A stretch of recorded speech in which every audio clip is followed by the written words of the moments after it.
Mutumina, wannan mufasan idan yana nan bare barin mu sha ruwa ba ko da na sati ɗaya. Kai da Allah ba abin dariya ba ne. Kai da Allah ka mana shiru. Wai za ku bari ne ko ba za ku bari ba? Ba ka ganin shi ya fara ne? Kai da Allah shashashu shi yasa muke yawo kamar mabaratan abinci. Kai ni na tsana yawon bara. Kai da ba din zakunan nan ba ai da yanzu muna sha'anin mu. Mutumina na tsana zakuna. Abin haushi, Abin takaici. abin jajantawa. Mutumina dukansu munana ne. Kai ba dukanmu bane hakan. Haba suka kai ne haka. Haba. Ai har mun ji tsoro, mun ɗauka wani mai kima ne. Kaman mu fasa. Na lura da hakan.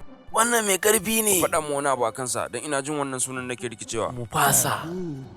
Sake faɗa. Mu fasa.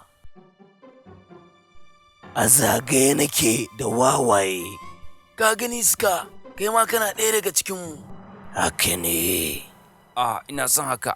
Shi ba wani sarki ba amma yana jin kansa. Kai, ko ka kawo mana wani abu mu ci ne? A tunanina, ba ku cancanci wannan ba. A aikace, nake gwada muku kyautatawa ta. Moscow, dole kana da wani abin da kake so mu ma. Me kenan kake so mu ma? Mu kashe mu fasa? A taƙaice. Mun shirya, amma me da me? Ska. Da mutuwan sarki. Bai da lafiya ne?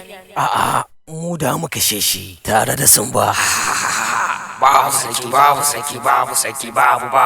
Wawai, akwai sarki. Amma fa ka ce. Ni zan zama sarki. Ku biyo ni, ba za ku ƙara jin yunwa ba. Har abada.